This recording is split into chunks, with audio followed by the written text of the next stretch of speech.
studios in New York City. This is Charlie Rose.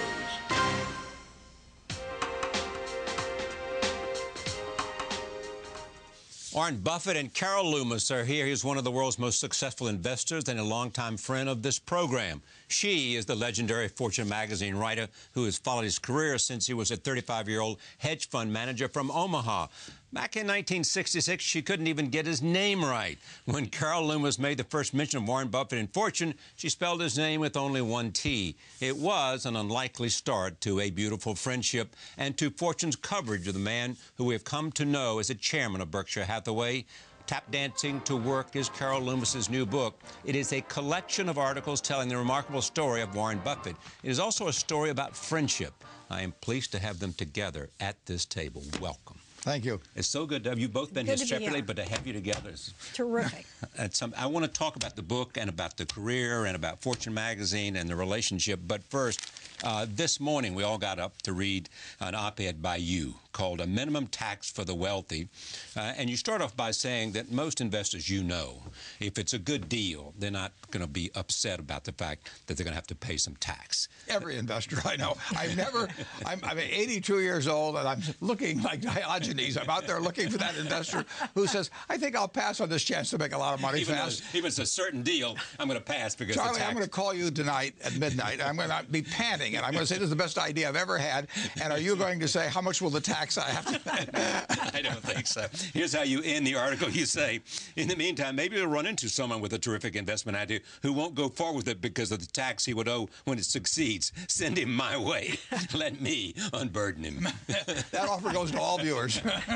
You start that, but you have a serious purpose here. Sure. What is the minimum tax that you think ought to be done today by Congress and not wait for all the time it might take and all the deals it might take to reform the tax code? I think on incomes of over $1 million, that the excess over $1 million should be have a minimum tax of 30%. As you know, they're talking about bringing the top tax rate up to 39.6, and right now the tax rate's 36. So if you make from $1 million to $10 million, a minimum tax of 30%. On the million to 10 million, right. And then over 10 million, 35%. And the reason I'm suggesting that is because the 400 highest taxpayers in the most recent year, we have figures for 2009, who had average incomes of $202 million. Half of those people paid at a rate below 20%, a quarter paid at a rate below 15%, and believe it or not, 6, average income of $202 million, paid nothing. I mean, they were members of Romney's 47%. I mean, and I suspect he got their vote, but they're just a bunch of moochers, just a bunch of moochers. You think that they voted for him, did they? Yeah, but well, we've conducted a survey 3 times in my office in 3 different years, and the office has between 16 and probably 21 employees during that period. And each time, my tax rate was considerably lower. I'm talking about payroll taxes plus income taxes, considerably lower than anybody else in the office. And these people made various incomes. And the tax law, in many cases, is not progressive. I think the tax law should be progressive. I think that when people make 15 or 20 million or 200 million and pay a 10% rate, I think something should be done about it. Say that, people step forward and say, well, that's because most of the income comes from dividends, which is taxed at a lower rate. Well, they would probably say most of it comes from capital gains, and that's taxed at a lower rate. I mean, capital gains. This just makes sure that people that have really high incomes pay at a rate that's sort of like the people next door to them are, who are making $100,000 a year or something of the sort. If you had automatic powers to establish what the tax rate should be, both for capital gains and for ordinary income, what would you set it at? Well, I would probably feel that capital gains should be at least at the 25% level, and dividends should be as ordinary income, and I would have a more progressive tax system that we have. But since the lobbyists and the lawyers for the rich are so good at getting around these things, I would have a minimum tax so that no matter who your lobbyist or lawyer was, if you had 10 million or 20 million of income, you paid at a rate comparable to what most of the people who are watching this program pay. You write about and enormously successful businessmen and women. Do you think that if you sat down in a one-on-one conversation, they would agree with him or not? Well, I don't think it would be unanimous by any means. No. Well, majority. But I'm asking, does he represent a voice in the wilderness for very wealthy people in the ideas he has about what's necessary and fair to do? I think there are a lot of people who agree with them, but I'm not sure that it would be over 50% by any means. Do you think he's right? I do think he's right. And I must say, my husband worked on Wall Street during a time when there was a lot of income associated with working on Wall Street. And so I'm not talking as someone who wouldn't be subject to quite a lot of tax. And I think the problem is no one's ever talking about the payroll tax. That just doesn't ever come into the discussion. But when you add it in, as Warren has pointed out that you should do, it makes a huge difference. And so I do think he's right. You hope that the president will be responsive to this. You think it's what ought to happen today. I hope the president and the Congress is responsive to it. I think that I don't think we should wait around to have there are all kinds of things wrong with the tax code, and reform is called for. Expenditure cuts are called for. But I don't want to wait around until all of that stuff is done to do some things that are obvious now. So the people who talk reform, some of them, many of them, really are seeking reform. But some of them are saying reform because it just means pushing things down the road another year or two. And I do not want to have something that obviously should be done be held hostage to getting everything done. So therefore do the minimum tax now.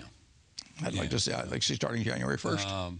What happens if the fiscal cliff comes and happens? What will it do to our economy? I don't think it'll do that much because I think people will assume that a solution will be found quite promptly. It's a little like the debt ceiling question. I mean, people, the rest of the world may think that we're idiotic at times, but they don't think we're going to commit suicide. So I think I hope something gets worked out before January 1st, but if it goes a little bit beyond that, I do not think that. So whether January 10th or February 2nd? I will not be selling. If you guaranteed me that the fiscal cliff, we would go past that, I wouldn't sell a share of stock today. That you have that confidence that in the end they will fix it. Yeah, and that this economy works. Is it getting better? It's getting better. It's been getting better since really the summer of 2009. And, you know, we've had 4 years straight now where the stock market's given a positive return. I mean, the economy's getting better. We had a tremendous bubble, and when it burst, it had ramifications for all aspects of society, and it was magnified by the abuses that had taken place in Wall Street and all kinds of places. So the dominoes were lined up. We had plenty of problems, but we've been on the mend now for 3 years, and it's taken a long time because it was a big problem. But we are getting better all the time. This book is about tap dancing to work. Why did you choose that title? Let me tell you, I've learned a lot about the publishing world and in the last few months, and I learned that the title is a process of negotiation between the publisher and you. And I came up with this after we'd considered 2 or 3 others, and the publisher just displaying great judgment said, I think that's a wonderful title, let's go with it. And that's what happened, because he is a man who tap dances to work, has forever. And has talked about it. I mean, in interviews with you have talked about tap dancing. It is someone, you explain to me what tap dancing is. Well, it just means that I can hardly wait to get to work in the morning. and I mean, it's the most exciting part of the day, is getting there. And there's never been a day I haven't looked forward to. Do you like Monday through Friday better than Saturday and Sunday? It depends whether Nebraska's playing football on Saturday. But yeah, normally or whether they're playing Notre Dame. Yeah, well, yeah. Well, I don't want us to play Notre Dame this year. But what makes you think he doesn't go to the office on Saturday and Sunday? I go to the office on Saturday. But what you do at the office or what you do at home is the same thing. You're reading and on the phone. That's what you do. I'm reading and thinking and on the phone and talking to friends. And no, there's very little difference in Saturday and Sunday from the weekdays. A little more action during the week, though. This reminds me of what surprised you most about him in terms of advice. You asked him what was the worst advice? I asked him what the best advice? Well, we were doing a big act, and he was going to be on the cover, and so without truly knowing the answer to the question, I said, all right, now tell me, what is the best advice you've ever gotten in your life from anyone? And he proceeded to talk for a long time about the worst advice that he had ever gotten. And so I went back and told my managing editor this with probably kind of with my head down and thinking, well, I hadn't come back with quite the right thing. And we put him on the cover anyway. So. But what's interesting is the way you answered the question, which is smart people told you don't go in the securities business. Right. And what did you read from that? Because you went into the security business. And not only smart people, but people that love me and that I love them. So, I mean, they were giving me their best advice. Because they thought you weren't ready for it, or the security business was a bad business at that time? They thought stocks were selling too high because the Dow Jones was above 200. And I always feel on almost anything that if you're going to do it, get started. And I mean, the idea of sitting around and waiting for a different time did not register with me. Now, it's also possible that I was 20 years old then, and you know, I was behaving like I was about 14 and looked like I was about 16 or something. Yes. So that may have been their nice way of telling me grow up a little bit before you do it.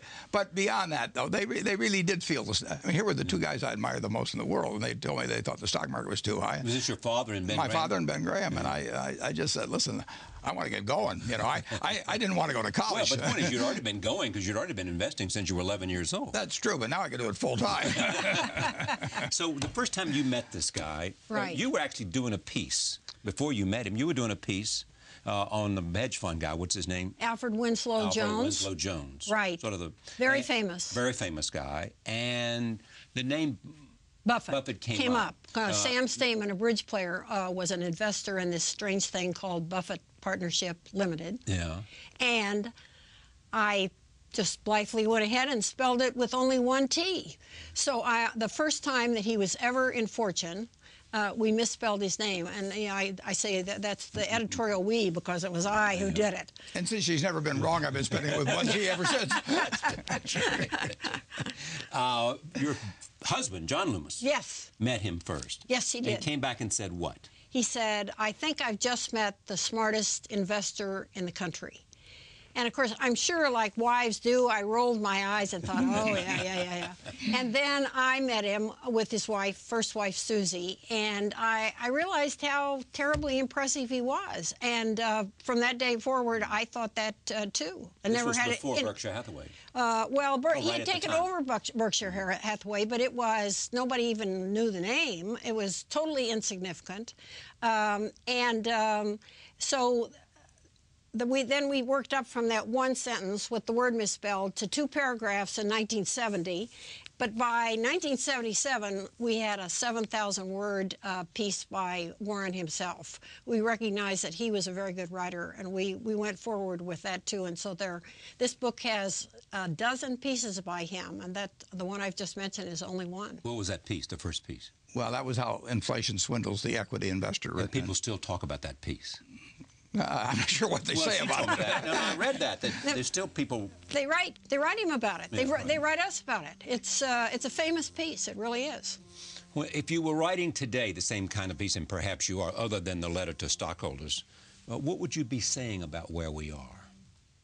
I would say that I would do a lot of historical things and all sure. of that, but basically I would say that for most, overwhelmingly, for people that can invest over time, that equities are the best place to put their money. I should also talk about the letter to the stockholders. You came in to you knew her, you admired her, you thought she's the best business writer you'd ever met. Absolutely. And still do. Yep. Tell me about the letter to stockholders and what you want to do with that and who you're addressing in your own mind's eye. I'm addressing partners. They're 600,000 of them, but in my mind, I usually have my two sisters, Bertie and Doris, and they're very bright. They don't work in the financial world. They've been gone for a year, metaphorically, and they've got a lot of their money in Berkshire, and I want to tell them what I think is important to them, what I would want them to tell me if our positions were reversed. So I try to do that, and then I occasionally branch into an essay on something that I think may be important to the investment world generally. Or even the country. Yeah. Okay. And you got involved in the beginning. Well, I got involved with the letter in 1977. Right. And Warren said, take a look at this. Well, Warren sent it to me and said, I'm trying something new with the annual report. Would you just look it over and tell me what you think? And I was very timid in what I came back with. I said, I think I suggested changing a "the" to an "a." Yeah. And then that seemed to work all right. And so the next year he sent it again, and then it became a routine where he would write it in longhand. His assistant would type it, and it would come to me, and then we would have drafts flying back and forth with suggestions from me. Well, I think there's a story in here, too, that when the first thing you wrote, the editors wanted to change some things. Was it the first thing? And basically, they almost killed the article because you didn't want that much editing. Well, and I think that was the 1977 article. Yeah, right, exactly. Yeah, Meg Greenfield, who was a famous writer and for Newsweek and Great friend of the Captain editorial. Graham Yeah, I showed her the article I'd written, and Meg very gently said to me, "Warren, you don't have to tell everything you know in one article." Although I go with it, you get wounded, but There's a story in there that one of the editors at Fortune went into the big editor and said, the one who was assigned to the piece and went out to Omaha to get him to change certain things, called up and said, I'm not having too much luck getting him to change anything. Maybe we should think about not running this. And the managing editor said, no, I think it's worthwhile. Yeah. And so we did 7,000 words without many pictures. Really not any pictures. And so what does she do now? Just dotting I's and crossing? Well, for one thing, I rewrite it about 10 times before I send it to her. Yeah, and then I send it to her, and she never tries to change the content or anything like that. But she points out when the flow is wrong, where there are lots of grammatical errors, all kinds of things, and sometimes she'll write, "This is my least favorite part of the report," which is and usually it is. So how many years has it been, this friendship? Well, what is that? 35 years. Oh, the friendship's been longer than that. Yeah. Friendship goes back to 1967. Yeah. So that's 40. She has a charm bracelet. She has, 4 charm bracelets? Oh, yes. Right, with every replica of every cover of every report. So what's the secret to the friendship? Well, it's certainly on my part, all kinds of things. I mean, she's a wonderful friend, but she also is one of the smartest people I've ever seen, and she's objective and in a very, very nice way. She tells me when I'm full of baloney and a few things. Is that how you see it, Carol? Well, I do think that I'm one of the few people who argue with him. I do think that, and I do sometimes about the annual report. You don't have people argue with you? Well, Charlie, my partner, Charlie Munger, we've never had an argument. We have a lot of disagreements. And whenever we have a disagreement, his clincher always is, Warren, when we get through talking about this, you'll agree with me because you're smart and I'm right. And I would include Charlie in the few people who argue with him. I do think it's only a handful that will argue with him. No. Here is what interests me. Why does he have the record he does? And you have said in a conversation with me, he understands how to look at accounting statements and find the telling point, and That's maybe true. in a footnote. That's true. So that he'll see opportunity and see the future. He will. He has an ability to do that I think is matched by very few other investors. And he has this broad, extensive knowledge of business, and I think maybe I said this to you, so when something new comes up, he has a frame of reference in which to place it. And then he adds this rationality that I really think just a handful of investors. Well, he doesn't let emotion take over when he's considering whether to buy. He goes at the decision in a very rational way. Then the price goes down and he buys more, whereas most people panic and sell when the price goes down. And he just is, he's extremely disciplined in the way he thinks about investments. This will take a long time to explain, but how is it that you know value so well? So that if it goes down, you know the value hasn't changed, so you buy more. And so that you know the value, so you're not going to pay a nickel more than the value you see. I only get into situations where I do know the value. There's thousands of companies whose value I don't know. Yeah. But I know the ones that I know, and incidentally, it isn't. You don't pinpoint things. I mean, if somebody walks in this door now and they weigh between 300 and 350 pounds, I don't need to say they weigh 327 to say that they're fat. Right. So if they're in that zone, you know, I'm fine with it. And but I also know that there's all kinds of companies that I can't figure out. So I don't. So I do know. I usually know when I'm dealing with companies that I understand, and then I do. Accounting is a language, and it's a language that I like. And a language you not only understand but like. I like it, yeah. I mean, it speaks to you like music. It really speaks to me, and when it speaks in a false voice, I can detect that sometimes too. So, you know, I mean, it's, you know, it is almost like playing music. You know, when you look at an accounting statement, and it's not true of all companies. It's not true of all companies at all. But you don't have to be right about. I don't have to be right about the ones I ignore. I mean, so when you see a footnote that says something to you, you just feel a kind of emotional. It's in the footnotes. You're right. I mean, the footnotes are the tip good off. or bad. There's the story. There's a tip off there. Yeah. And Carol is very, very good at this, incidentally, herself. Yeah. Well. It's so far down the ladder on this compared to where he is. Let's look at some of the investments at Berkshire, and some of this comes in. You still have a lot of Coca-Cola. A lot. Yeah. You saw the value of that early on. Well, not early enough. I mean, I probably had my first soft drink in 1935, and I didn't buy the stock until 1988. So, no, I would put me in the slow class on that one. You still have a lot of Wells Fargo and buying more? I've got a lot of Wells Fargo. Yeah. Value there, you saw the sure. And the qualities you look for, management is one. Sure, and some kind of an enduring competitive advantage. Yeah. Enduring being the emphasis. I mean, and I mean, hula hoops were great for a while, or bed rocks and all that sort of thing. Yeah. But I like something where I think I can look out 5 or 10 years and still see the same sort of advantage that maintaining. So you just invested in John Deere. That wasn't me. No. We have 2 other. Okay. But you know what they're doing, do you not? No, I don't know what they're doing. I don't want to know what they're doing. Why is that? Because people you've hired to be sort of your. They manage. They're managing each, I think, around $4 billion or something like that. And you don't want to know what they're doing. No, I don't. They have the responsibility for managing that money. They've got to have full authority. They can't look at me and see whether I'm smiling or frowning over it. And they get paid based on how those securities do.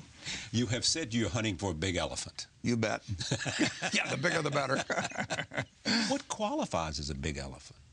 Well, in terms of our present resources, probably something from 20 billion, maybe up a little bit. High. Well, it would depend on how attractive that elephant was. Yeah. Not all elephants look alike. Now, coming to you, Carol, in just a moment. So you're looking around. How will you go about this process of looking for a big elephant? Because you've said that, you know, the trigger is, you got your hand on the trigger. Absolutely. You're ready to fire. You bet. You got the money. You got $45 billion or whatever it is, right? Enough. Yeah. Enough. You got it sitting right there. Yeah. You're prepared to do it. How are you going to find the candidate? Well, if you're talking about buying an entire business, which we're talking about in this case, I'm familiar with all the companies when you get to that size. Yeah, I mean, I've been to the elephant ground. I've seen them all. And you know what's so, out there. So it's really a question of when somebody at the company, the CEO, the board, is actually thinking about doing something, and then I can tell very quickly. Oh, you know whether they are open to. Oh yeah, whether the initiative really has to come from them, because. You know, Coca-Cola isn't for sale. Wells Fargo isn't for sale. 99% of the companies are IBM's not for sale. Sure, and so, and I know the universe of companies of this size we're talking about. And if I pick up the phone one day and somebody says, you know, we've really been thinking about things and we feel that we do better as a part of Berkshire, I'm ready to, you know, hop on the plane. This is what's amazing, don't you think, Carol, is that a lot of the companies that have come to Berkshire Hathaway, they wanted to be there. That's right. You know, that's absolutely they make right. a phone call. I'm thinking about the Israeli company. Yeah. Somebody says, Mr. Buffett, could I come to Omaha and talk to you? Right. And you're pretty quick on the draw to figure out whether you want to go forward. 5 or 10 seconds, yeah. Talk about that. Well, Because mergers is mergers. and acquisitions He does make up his mind in literally minutes, if not seconds, as to whether this is something he wants to consider further, and he will, within that much time, say to the guy on the other end of the phone, well, I'm interested, or, well, I don't think this is for us. Yeah. And he knows, he's seen this great universe of companies, and this is what I was talking about. He brings his frame of reference to it and knows that this company has nothing of a kind of eternal nature to offer, like Coca-Cola has something eternal to offer. You also get in this book about biggest mistakes, right? I do. What's the biggest mistake this guy's made? Well, Warren himself would say that there are acts of omission where he has known that he should buy a stock and hasn't bought it. One that he cited there is Fannie Mae. This is before Fannie Mae got into trouble. Bad name, right? That's right. But he would have gotten out, I think, but he did get out of Freddie Mac, which was a case where he bought a lot and did get out at the right time. And so the biggest mistakes, well, a couple of times he's been hurt by people who erred in the way that they acted. There's just no question about that. The person I'm thinking about had done a remarkable amount. David Sokol had done a remarkable amount for Berkshire Hathaway, and so I don't think it was something that Warren could have known, that presented with a certain set of facts that David Sokol acted in a way that didn't work. I bet you asked yourself that question, didn't you? Yeah. You did. Yeah. How could I have not seen? I don't know the answer. You don't. You could never. You don't know. No. You review it in your mind. You don't. And he did a lot of good things for Berkshire. Yeah, of course. Yeah. But you've said the hardest thing to do, and it doesn't happen that often, is to fire somebody. Yeah, it's absolutely miserable. And you know, I don't have to do it very often, but I'd pay a lot of money to have a designated fire. But the trouble is I can't do it because these people are friends of mine. One of these cover stories, and you have to remind me which one it was, Signal, I think it was the one you wrote, the big profile, of the transition from investor to CEO and manager, showing that Warren Buffett had those skills as well. Right. Well, there are several articles in the book that really pertain to that, but I think the one that you have in mind is the inside story of Warren Buffett. That was the first big profile. A big profile, and it was the first big article I ever wrote about Warren. I'd only written 2 paragraphs, that kind of thing. And it was 1988, and he was making the transition then. At the time, he had 6 companies that he called the Sainted 6 or 7? I think it's Sainted 7. 7, that's right, Sainted 7. And names like Fetchheimer that you they don't ring wildly even now. And but he was clearly headed in that direction. And Charlie was helping him because Charlie was pointing out to him the virtues of things like See's Candy. And they were really, at that moment, transitioning to a company that had been distinguished by its investments to a company distinguished by the companies that it owned entirely. And even today, I think that Berkshire Hathaway is underestimated. Yeah. Warren is not underestimated.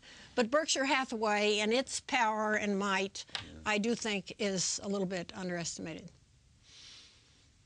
But you have a reputation for delegation. Yeah, abdication, actually, is what we call it. I like other people to do the work, Charlie.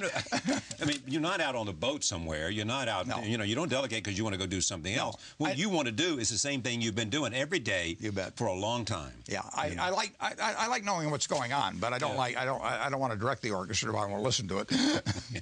I once asked him about what was allocation of capital. How would he define it? He said, well, they send the money to Omaha, and I invest it. That's right. That's what allocation of capital is. Yeah, if they're wise, they do that. And the CEOs of the subsidiaries say they don't even have to worry about it. They just ship it off to Omaha, and that's it. We'll make it, you spend it. Is that your idea of what makes Berkshire Hathaway great? Well, it gives us $12 or $13 billion a year to work with, too. All right, these are some pearls of wisdom. Rules of investing. Rule number 1, never lose money. Rule number 2, never forget rule number 1.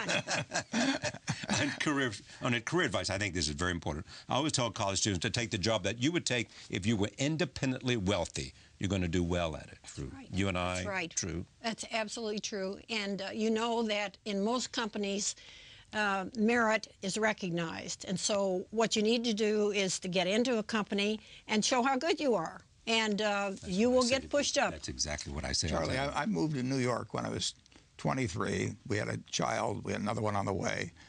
And I took a job with Ben Graham, who was my hero. And I did not know my paycheck until I got my pay until I got my first paycheck. I never asked what the salary was. I just knew I would love the job. Mm-hmm.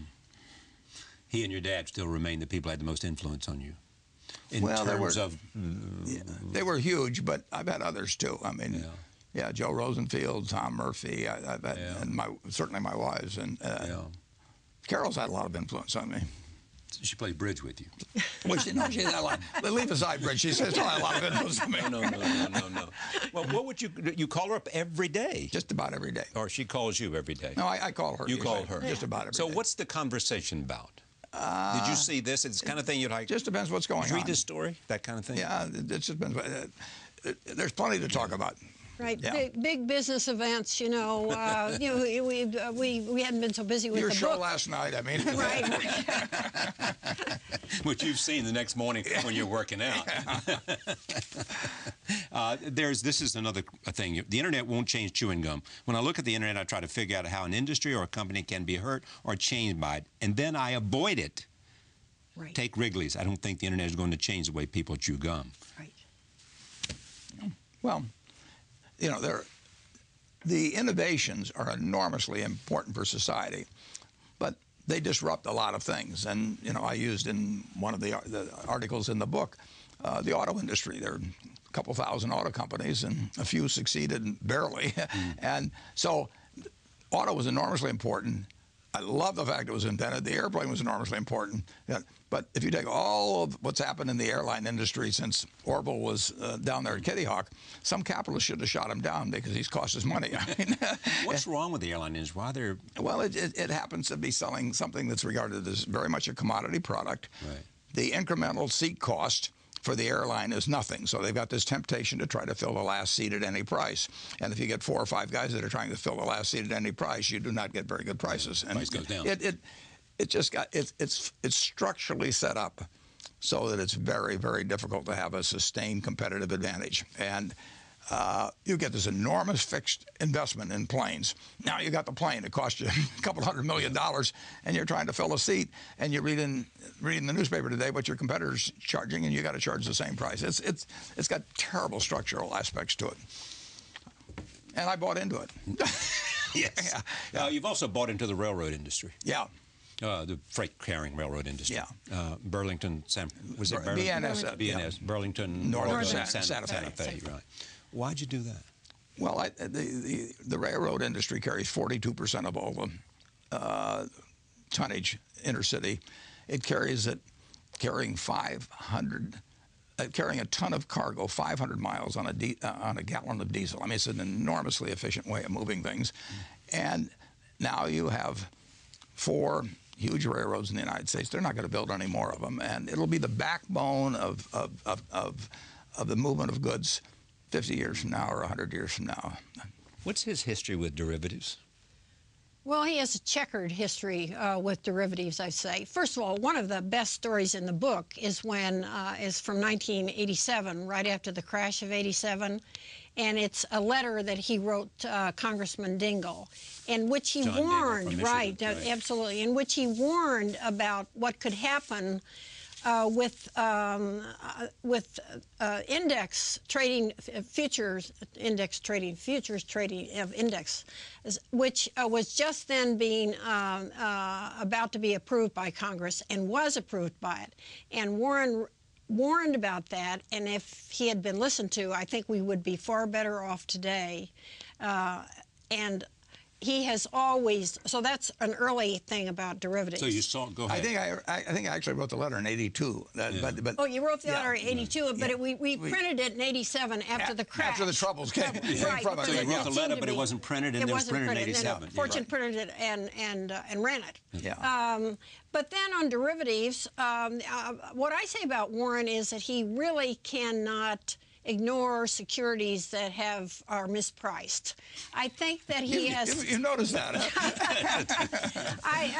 You know, he doesn't go out and buy raw cotton or anything like that, or not very often. But derivatives, in his eyes, have often been mispriced. So on the one hand, on the one hand, he'll be writing in the annual report warning about derivatives, and over on the other hand, he'll be buying those that are clearly mispriced. Mr. Buffett, I plead you. Yeah, well, we have 200. I know every single derivative we own, and they're all the product of my purchase. Now, we bought a company called General Re, which had 23,000, and it cost us $400 million before we got out of those. And we tried to liquidate every one. There's still a few left outstanding. As fast as you could. Absolutely. But the 200 and some that I picked, you know, I think we'll make money on. But I'm familiar with every one of those. I think when you have well, Lehman had probably $1 million. I mean, and you get huge counterparty risk. At General Re, when we went in, we had over 900 counterparties. I didn't even know who 300 or 400 of them were. I couldn't pronounce their names. I mean, that is not my idea of prudent finance. But doesn't Dodd-Frank speak to derivatives? It does, to some extent, but I'm like Warren. I haven't read the whole thing either, and I have not written about it, in which case I really would have an opinion, but I could not express a strong one. The Volcker rule appeals to me. Does it appeal to you? Yeah, it appeals to me. It's the right thing. In general, yeah, I know, but I think the more banks stick with just pure banking, the better I like it. I mean, they have a franchise from the United States government in that people look at their deposits as guaranteed by the U.S. government. It's not totally correct, but that's what they and when you have the ability to take in money from people who feel that they have the U.S. government behind it, they're going to give you money whether you're credit worthy or not. And therefore, you need some real regulation to make sure that people don't go wild with that franchise. And banks, with those funds and with that trust, can do some pretty extreme things, particularly when they've got the upside belongs to the management. I don't worry about moral hazard with stockholders. Stockholders got killed in all these banks, but the managements, you know, they made lots of money and they didn't go away broke. How do you assess, I mean, this is part of that, I think, what happened in 2008 and the subprime? Well, it wasn't just subprime, but it was. We lent. It's a different part of it. We had a housing bubble like the world has never seen. Well, the housing was 22 trillion at the peak out of maybe total assets in the United States is 60 trillion or something. So it was an enormous asset. 50 million people, families, had borrowed against that, and they borrowed 11 or 12 trillion. So you had an asset that had a huge bubble that was owned on margin, basically, and people thought it could do nothing but go up, just like sometimes in the 20s they thought stocks could do nothing but go up. So when that bubble burst, it not only hit housing, you know, it just started rippling through the economy, and we found out that almost every company in the United States was a big domino, and they were lined up very close to each other, and they started toppling. Do you believe the executives there knew what they were doing? Well, they didn't. They did not see the consequences of the dominoes starting to topple. I mean, people, when the dominoes topple, eventually they get to everybody, and people did not realize how big they were, how close to each other they were. I mean, people looked at Freddie and Fannie, which were the first ones to get in trouble in September, more or less, and then WAMU, and then and then Lehman, and Merrill was going and all of a sudden people realized that if they had bank lines that they thought they could call on, it wasn't going to happen. So. It was as close to the wildest panic I ever saw. The wildest you ever saw. Oh, by far. You got out of the hedge fund business in 1969. Yeah. You got out because? I got out because I had a good record up till then. I had all these people counting on me, and I thought things were getting very speculative, and I didn't know how to make money in that period, and I was competitive enough to feel that I didn't want to do lousy compared to other people, and yet I didn't want to do the things they were doing. And so the only thing to do was give the money back, and I gave the money back. What do you think of hedge funds today?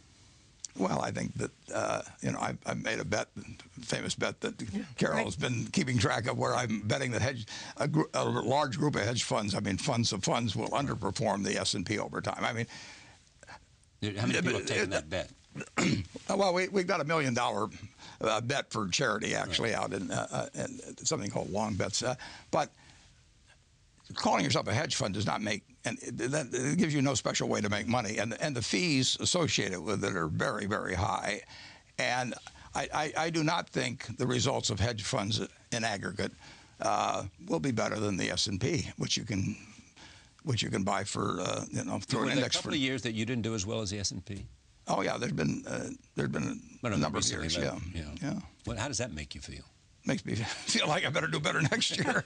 No, I mean, that's my job. Have you noticed he's competitive? Yeah, no, I wouldn't be in this business if I didn't think I was, over time, I would do okay. There's also the question, which always is asked of you, is succession. You have said the board of directors knows who my successor is as of this moment. Tomorrow, they know tomorrow. If I die tonight, tomorrow morning they will appoint somebody they know. And the person they appoint does not know he is the one to be appointed. That's correct. Yeah.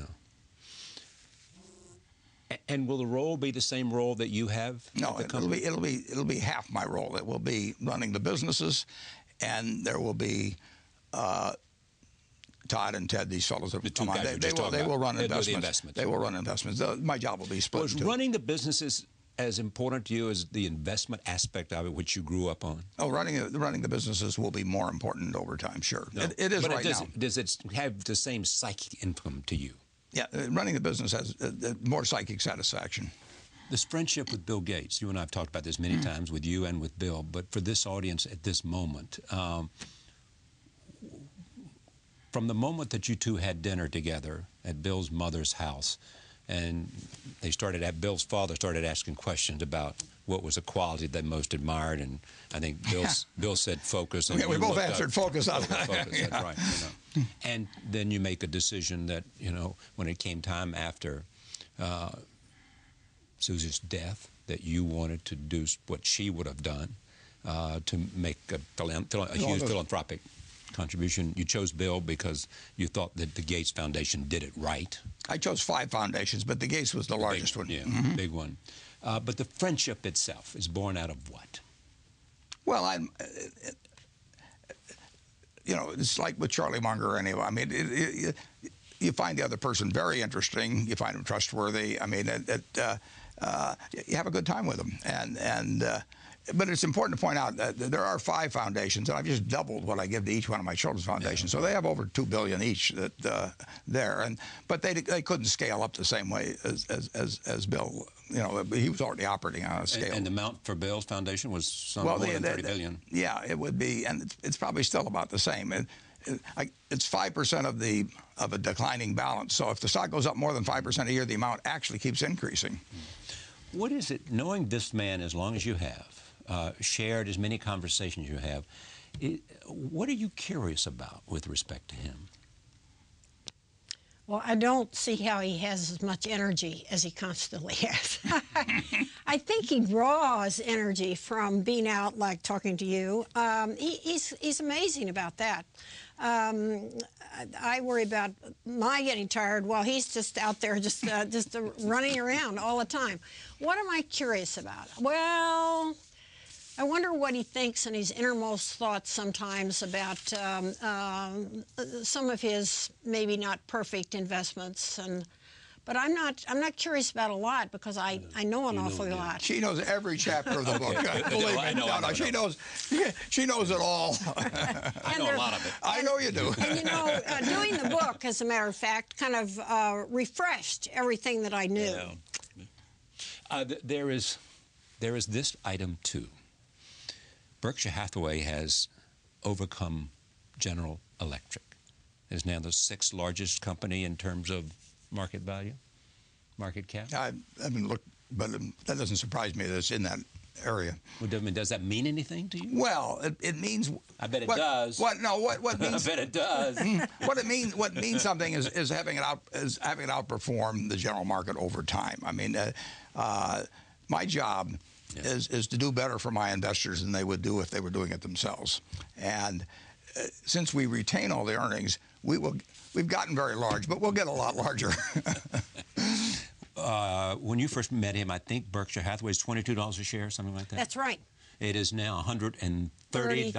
I don't know what it is today, but $130,000 a share, and that's the same stock, $22 to $130,000. Class A stock.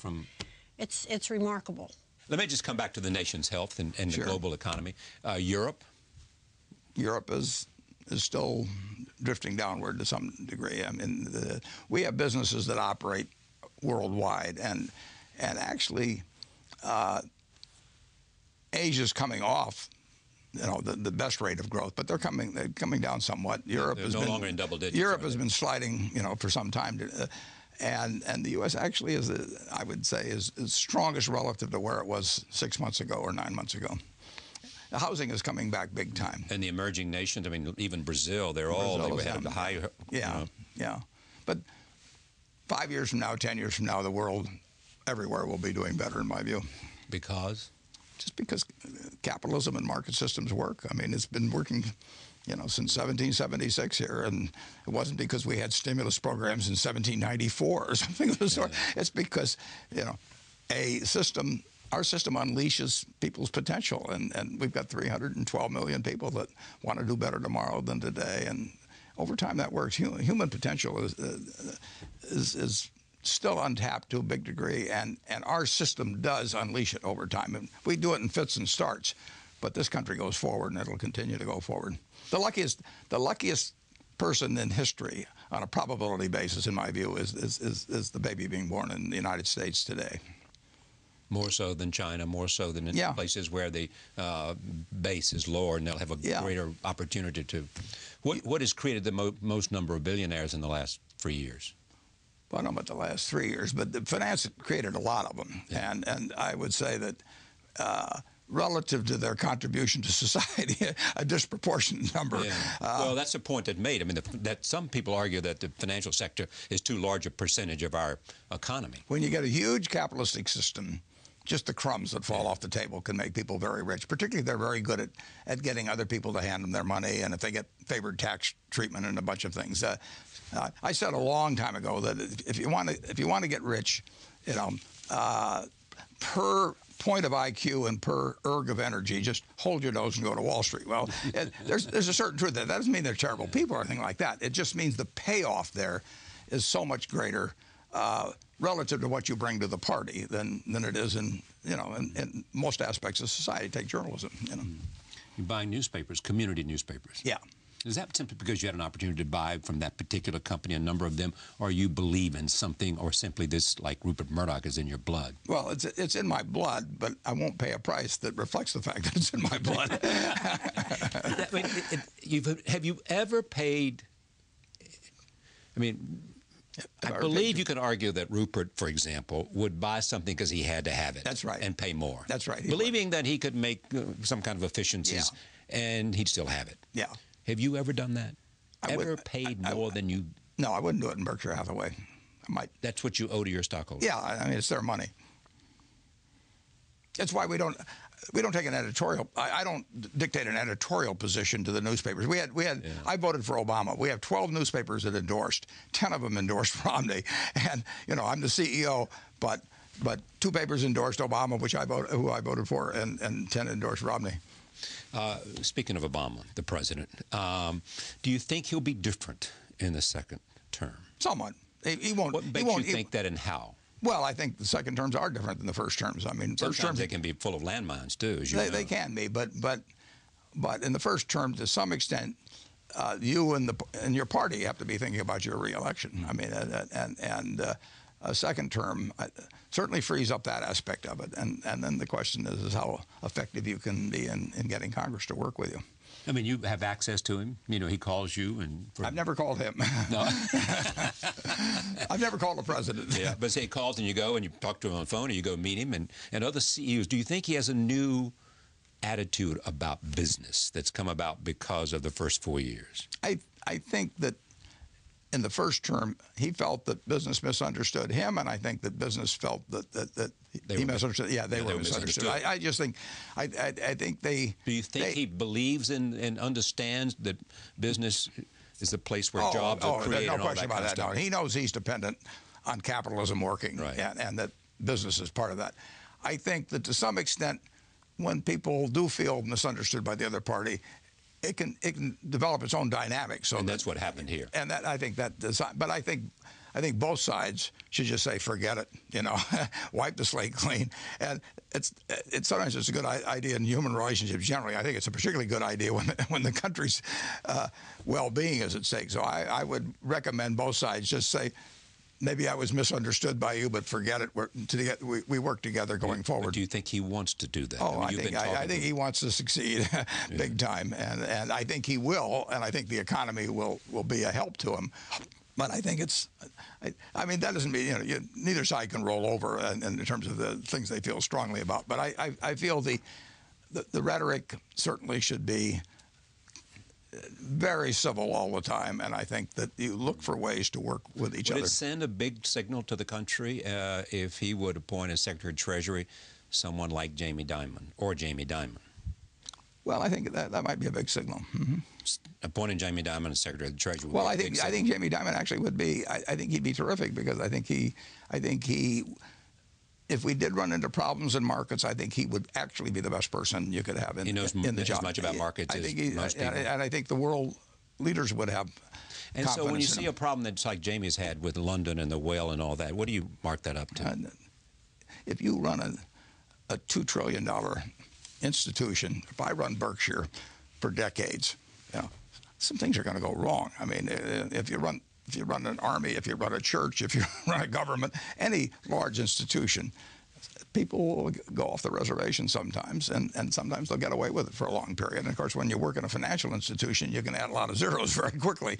Yeah. So, you know, obviously, you know, there was a failure of control, but there's been failures of control at Berkshire. I mean, I am going to make more mistakes. I mean, I hope I minimize. I hope I catch them fast, but there can be mistakes, and there can be big mistakes. Should Bull Simpson be the operating model from the menu that they operate on, and do you believe that's the direction to go? Well, I think the menu should be to come up with something that raises 18.5% of GDP in revenues and that embodies and with no loopholes, basically, the idea of a progressive tax system. And I think that expenditures should be reduced to the 21% of GDP level. And I think that will be very sustainable, those ratios. It will not eliminate the deficit of the debt. It doesn't. It does not eliminate the annual deficit. Right. It keeps the debt as a percentage of GDP constant. And that's what we can live with, and that's... We can live with it. I mean, the net debt is in the 70s. It's around 73% or something like that. And that's what we always talked about until everybody got excited lately. That was 120% coming out of World War II. And it will stay in the 70s. It might even come down into the 60s. If the 18.5 and 21 will not increase the ratio of debt to GDP. And it very well may bring it down slightly. What has this meant to you, this friendship with Warren Buffett? Oh, well, it's been a wonderful friendship. Can you imagine the chance to talk to Warren Buffett about almost anything, to ask his opinion about every story that you've ever had on your mind? It's priceless. And it's been priceless in a way to go at this book and to see it all put down again, to add my introductions, and to see how good fortune was at staying with this man. As I say, we were standing by while Warren Buffett was becoming Warren Buffett. And it was a remarkable thing that we were allowed to do, and I loved it. I'm smart enough to give her the last word. You are smart. This book is called Tap Dancing to Work, Warren Buffett, on practically everything from 1966 to 2012, collected and expanded by Carol J. Loomis. Thank you. Thank you, Charlie. Thank you, Charlie. Thank you for joining us. See you next time.